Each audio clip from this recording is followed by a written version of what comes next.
De Heer zij met u en met uw geest. Uit het heilig evangelie van onze Heer Jezus Christus, volgens Lucas. Lof zij u, Christus. In die tijd zei Jezus tot zijn leerlingen: er zullen tekenen zijn aan zon en maan en sterren, en op de aarde zullen volkeren in angst verkeren, radeloos door het gebulder van de onstuimige zee. De mensen zullen het besterven van schrik en spanning, omdat de wereld gaat overkomen. Want de hemelse heerscharen zullen in verwarring geraken. Dan zullen zij de mensenzoon zien komen op een wolk met macht en grote heerlijkheid. Wanneer zich dit alles begint te voltrekken, richt u dan op en heft uw hoofden omhoog, want uw verlossing komt nabij. Zorg ervoor dat uw geest niet afgestompt raakt door een roes van dronkenschap en de zorgen van het leven. Laat die dag u niet onverhoeds grijpen als in een strik, want hij zal komen over alle mensen, waar ook ter wereld. Wees daarom altijd waakzaam en bid dat ge in staat moogt zijn te ontkomen aan al die dingen die zich gaan voltrekken. Dat ge stand moogt houden voor het aangezicht van de mensenzoon. Zo spreekt de Heer, wij danken God.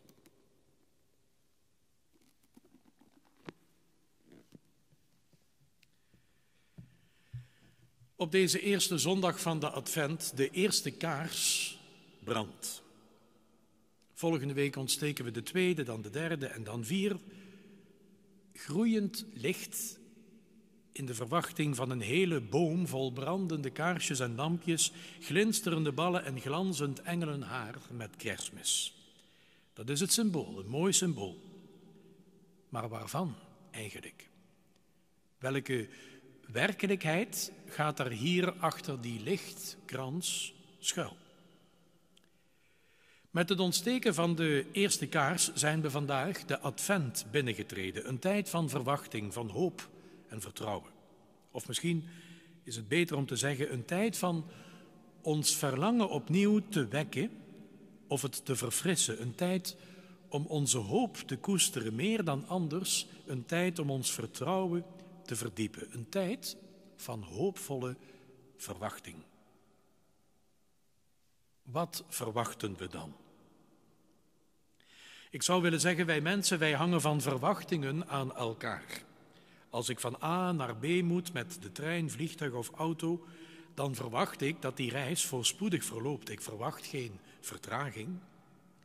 Als ik op school zit, heb ik ergens in mijn hoofd een zeker toekomstbeeld. Mijn eerste baan, een goed salaris, leuk werk. Ouders met kinderen zitten al helemaal vol verwachting. Dat ze goed mee kunnen, dat ze knappe kinderen zijn, dat ze goede mensen worden. En ook dat ze ons veel geluk schenken.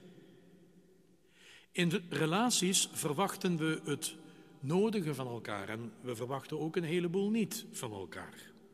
We verwachten, ja, we rekenen er zelfs op dat we veilig zijn. Met andere woorden, die verwachting of verwachtingspatronen zijn eigen aan ons mensen. Wij verwachten dat het ons goed gaat. Wij hopen erop, wij vertrouwen daarop. En als dat niet zo is, of als het anders loopt, dan raken we al gauw teleurgesteld en dan worden we ongeduldig en mismoedig en zwaarmoedig. En we gaan ons ergeren, niet zelden ook aan elkaar. Dat verwachten zit dus in onze natuur. Maar het zit ook in onze natuur dat we vaak teleurgesteld worden of bedrogen uitkomen. Relaties die mislukken, economische malaise, oorlog. Kinderen die eigen wegen gaan, heel anders dan de onze, rampen, ruzie. Of wanneer je van iets of van iemand of van jezelf meer had verwacht. Zouden dat nou niet de momenten zijn die Jezus bedoelt als hij zegt: hemel en aarde zullen voorbij gaan, de mens zal het van schrik besterven en de volkeren verkeren in angst? Laten we eerlijk zijn, ieder stervende mens, hoe bewust, hoe zelfverzekerd ook, maakt toch in dat proces ergens een ongekend dieptepunt door. Het moment dat hij of zij het niet meer weet, het niet meer ziet, zich in het duister waant, zijn naaste niet meer kent en voor het ogenblik doodsbang is. Misschien mogen we in die adventskrans een beeld zien van die natuur in ons. Die eeuwige trits van opkomen, blinken en verzinken. Die voortdurende afwisseling van voorspoed en tegenslag, van verwachting en vervulling of juist van verwachting en teleurstelling.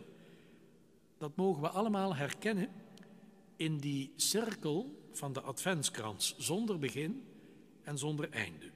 Soms zal die krans dat leven omhoog cirkelen voor ons gevoel en dan weer sterk naar beneden kolken. Maar juist die eeuwige kringloop wordt door de advent doorbroken. Ergens op die cirkel wordt vandaag een kaars geplaatst. Ineens straalt er te midden van het leven, te midden van de sleur van alle dag, een licht, klein, maar helder en groeiend.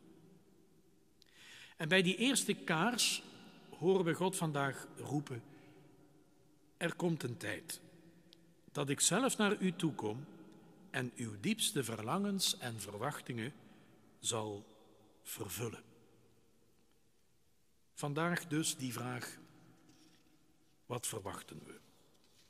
Blijven we in een kringetje om onszelf heen draaien of geven we gehoor aan wat Jezus ons op het hart drukt in het evangelie? Zorg ervoor dat uw geest niet afgestompt raakt door de zorgen van alle dag, door de roes waarin we leven. Dat is advent. Te midden van ons leven en samenleven met alles wat erop is en eraan zit of hangt, we laten Gods licht schijnen. En we stemmen ons leven af op zijn vriendelijk licht. Pas op, Jezus zegt ons hier niet dat hij alle zorgen en angsten die blijkbaar bij ons mensen horen, weg zal nemen. Dat staat er niet. Maar hij belooft ons wel dat hij het ten lange leste zelf is die er voor ons zal zijn. Want dat betekent het toch als we hem met Kerstmis erkennen en begroeten als de Emmanuel, God met ons, die ons leven komt delen om ons op te nemen in zijn eigen goddelijke bestaan. Daar zien we naar uit. Daar leven we naartoe. En dat mogen we doen vanuit die grote vreugde dat we vol vertrouwen mogen verwachten. De advent is een tijd van actief waken en bidden, van bezinning, van hopen, van vurig verlangen, van een groeien in de verwachting naar een echte komst van de Heer in ons hart. De liturgie van de kerk nodigt er ons in alle toonaarden toe uit, evenals de vele adventsvieringen en adventsconcerten van deze weken. Laten we meedoen. En mogen we in alles ook zelf uitstralen wat dat groeiende licht op die krans ons wil melden. Sta op, heft uw hoofden omhoog, de nacht is om, onze verlossing is dichtbij. Kom, Heer Jezus,